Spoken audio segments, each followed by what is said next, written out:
क्या आपने कभी रात के आकाश में टिमटिमाते तारों को देखकर सोचा कि क्या हम इस विशाल ब्रह्मांड में अकेले हैं?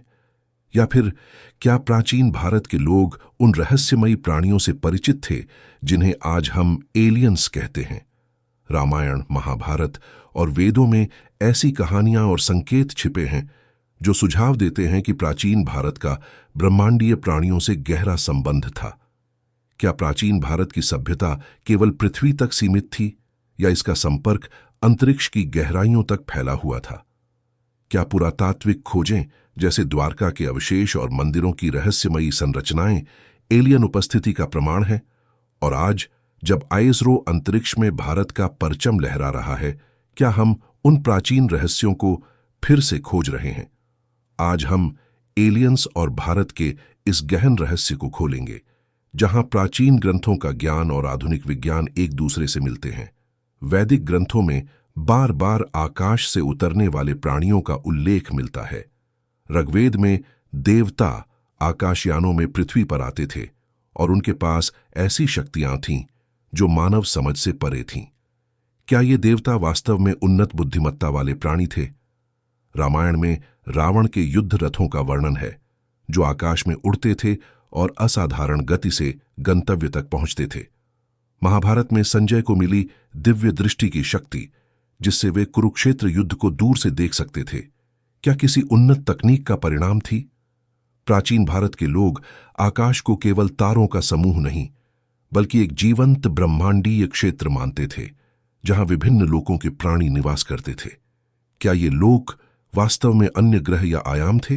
प्राचीन भारत की मंदिर संरचनाएं भी इस रहस्य को गहरा करती है। दक्षिण भारत के मंदिरों जैसे तंजावुर के बृहदेश्वर मंदिर और कन्याकुमारी के मंदिर में ऐसी जटिल नक्काशी और संरचनाएं हैं जो खगोलीय गणनाओं और ब्रह्मांडीय चक्रों को दर्शाती हैं। कुछ मंदिरों की छतों पर उड़न तश्तरी जैसे आकार की नक्काशी मिलती है। क्या ये नक्काशियां केवल कल्पना थीं या प्राचीन भारत के लोग उन यानों से परिचित थे जो आकाश में विचरण करते थे? उदाहरण के लिए कोणार्क सूर्य मंदिर की संरचना सौर चक्रों और ग्रहों की गति से इतनी सटीकता से मेल खाती है कि वैज्ञानिक आज भी इसकी इंजीनियरिंग पर चकित है। क्या ये मंदिर केवल पूजा स्थल नहीं, बल्कि ब्रह्मांडीय संदेशों को समझने के केंद्र थे? पुरातात्विक खोजें इस रहस्य को और गहरा करती हैं। गुजरात के तट पर मिले द्वारका के अवशेष, जो 9000 वर्ष से अधिक पुराने हैं, सुझाव देते हैं कि प्राचीन भारत की सभ्यता अत्यंत उन्नत थी। क्या यह संभव है कि द्वारका के लोग किसी बाहरी सभ्यता के संपर्क में थे? कुछ शोधकर्ता मानते हैं कि द्वारका की संरचनाएं और वहां मिले अवशेष जैसे जटिल जल निकासी प्रणालियां किसी उन्नत तकनीक का परिणाम थे। इसी तरह सरस्वती नदी के सूखे हुए मार्ग की खोज, जो वैदिक ग्रंथों में वर्णित है, यह साबित करती है कि प्राचीन भारत का भौगोलिक और वैज्ञानिक ज्ञान असाधारण था। क्या ये सभ्यताएं एलियन सभ्यताओं के सहयोग से विकसित हुई थीं? वैदिक ग्रंथों में 9 ग्रहों का उल्लेख है, जो सौरमंडल के ग्रहों को दर्शाता है, लेकिन आश्चर्यजनक रूप से वेदों में कुछ ऐसे खगोलीय पिंडों का भी उल्लेख है जो आधुनिक विज्ञान ने हाल ही में खोजे हैं।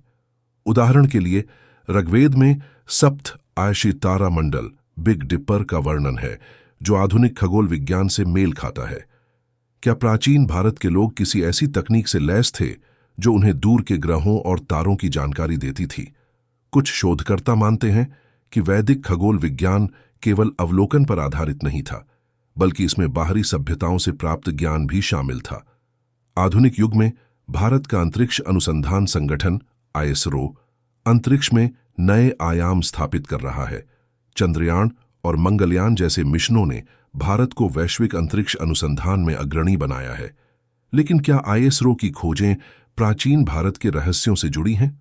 उदाहरण के लिए चंद्रयान 2 ने चंद्रमा की सतह पर पानी के अणुओं की खोज की, जो वैदिक ग्रंथों में चंद्रमा को सोम, जीवनदायी अमृत से जोड़ने की बात को पुष्ट करता है। क्या प्राचीन भारत के लोग चंद्रमा और अन्य ग्रहों के बारे में ऐसी जानकारी रखते थे जो आज फिर से खोजी जा रही है? आईएसआरओ के वैज्ञानिकों ने हाल ही में यूएफओ अवलोकनों पर भी ध्यान देना शुरू किया है। क्या यह संभव है कि भारत की अंतरिक्ष खोज प्राचीन रहस्यों को फिर से उजागर कर रही है? प्राचीन भारत में कुछ मंदिरों और गुफाओं में रहस्यमयी संकेत मिलते हैं। उदाहरण के लिए महाराष्ट्र की अजंता और एलोरा गुफाओं में कुछ चित्र और नक्काशियां ऐसी हैं जो आधुनिक यूएफओ की छवियों से मिलती जुलती हैं। क्या ये केवल कल्पना थी या प्राचीन भारत के लोग उन प्राणियों से परिचित थे जो आकाश से आए थे? कुछ शोधकर्ता मानते हैं कि ये नक्काशियां एलियन यानों या प्राणियों का चित्रण हो सकती हैं।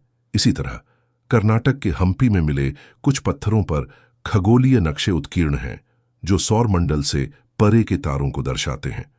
क्या प्राचीन भारत के लोग अंतरिक्ष यात्रा या बाहरी सभ्यताओं से संपर्क में थे? वैदिक दर्शन में लोक और अलोक की अवधारणा है जो विभिन्न आयामों और ब्रह्मांडीय क्षेत्रों को दर्शाती है। उपनिषदों में कहा गया है कि मानव चेतना इन लोकों से जुड़ सकती है। क्या यह संभव है कि प्राचीन भारत के ऋषि मुनि ध्यान और साधना के माध्यम से बाहरी सभ्यताओं से संवाद करते थे? कुछ आधुनिक यूएफओ शोधकर्ता मानते हैं कि प्राचीन सभ्यताएं, विशेष रूप से भारत, मिस्र और मेसोपोटामिया, एलियन सभ्यताओं के संपर्क में थीं। उदाहरण के लिए प्राचीन भारत के यंत्रों जैसे श्री यंत्र की जटिल ज्यामितीय संरचना को कुछ वैज्ञानिक अंतरिक्ष यान की डिजाइन से जोड़ते हैं। क्या ये यंत्र केवल आध्यात्मिक प्रतीक थे या इनका कोई ब्रह्मांडीय उद्देश्य था? प्राचीन भारत में धातु विज्ञान भी असाधारण था। दिल्ली का जंग मुक्त लौह स्तंभ जो 1600 वर्षों से खड़ा है, इसकी गवाही देता है। क्या यह संभव है कि प्राचीन भारत के लोग ऐसी धातुओं का निर्माण कर सकते थे जो एलियन तकनीक से प्रेरित थीं? कुछ शोधकर्ता मानते हैं कि इस स्तंभ में प्रयुक्त मिश्र धातु का सूत्र आज भी एक रहस्य है और यह किसी बाहरी सभ्यता से प्राप्त ज्ञान का परिणाम हो सकता है।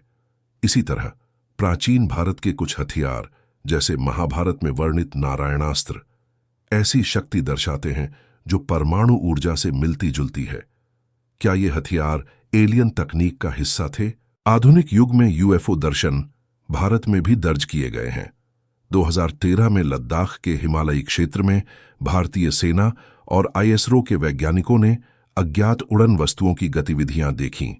ये वस्तुएं ऐसी गति और तकनीक प्रदर्शित करती थीं जो पृथ्वी की तकनीकों से परे थीं।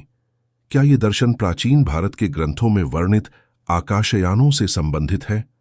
कुछ यूएफओ शोधकर्ता मानते हैं कि भारत का हिमालय क्षेत्र एलियन गतिविधियों का केंद्र हो सकता है।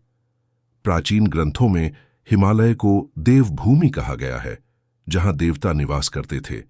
क्या ये देवता वास्तव में बाहरी सभ्यता के प्राणी थे? प्राचीन भारत की शिक्षा प्रणाली जैसे गुरुकुल भी इस रहस्य से जुड़ी हो सकती है। वैदिक ऋषियों को खगोल विज्ञान, गणित और दर्शन का गहरा ज्ञान था। क्या यह ज्ञान किसी बाहरी सभ्यता से प्राप्त हुआ था? उदाहरण के लिए बौधायन के शुल्ब सूत्र में पाइथागोरस प्रमेय का प्राचीन रूप मिलता है, जो ग्रीक सभ्यता से सैकड़ों वर्ष पहले लिखा गया था। क्या प्राचीन भारत के लोग अंतरिक्ष से आए प्राणियों के साथ ज्ञान का आदान प्रदान करते थे? कुछ शोधकर्ता मानते हैं कि वैदिक मंत्रों की ध्वनियां और उनकी आवृत्तियां किसी ब्रह्मांडीय संदेश को प्रसारित करने के लिए डिजाइन की गई थीं। प्राचीन भारत में पर्यावरण के साथ सामंजस्य भी एक महत्वपूर्ण पहलू था। वैदिक ग्रंथों में प्रकृति को पूजनीय माना गया है और प्राचीन तकनीकें पर्यावरण के अनुकूल थीं। क्या यह संभव है कि एलियंस ने प्राचीन भारत के लोगों को सतत विकास और ब्रह्मांडीय संतुलन का ज्ञान दिया था? आज जब हम जलवायु परिवर्तन का सामना कर रहे हैं, प्राचीन भारत की यह दृष्टि हमें प्रेरित कर सकती है। एलियंस और भारत का यह रहस्य हमें यह सोचने पर मजबूर करता है कि क्या हमारा इतिहास उतना ही सरल है जितना हम समझते हैं? क्या प्राचीन भारत की सभ्यता ने बाहरी सभ्यताओं के साथ संपर्क स्थापित किया था? क्या आईएसआरओ की अंतरिक्ष खोज हमें उन प्राचीन रहस्यों की ओर ले जा रही है? यह वीडियो अज्ञात कथन की ओर से आपके लिए था। अगर आपको यह पसंद आया तो लाइक करें, चैनल को सब्सक्राइब करें और घंटी का बटन दबाएं ताकि आप ऐसे गहन रहस्यों से जुड़े रहें। कमेंट में बताइए, क्या आप मानते हैं कि प्राचीन भारत का एलियंस से संबंध था? अगर आप अगला वीडियो हिंदू धर्म और विज्ञान चाहते हैं तो कमेंट में लिखें धर्म और विज्ञान। और अगर आपके पास कोई अन्य विषय सुझाव है तो उसे भी साझा करें। आइए प्राचीन भारत के ब्रह्मांडीय रहस्यों को एक साथ खोजें।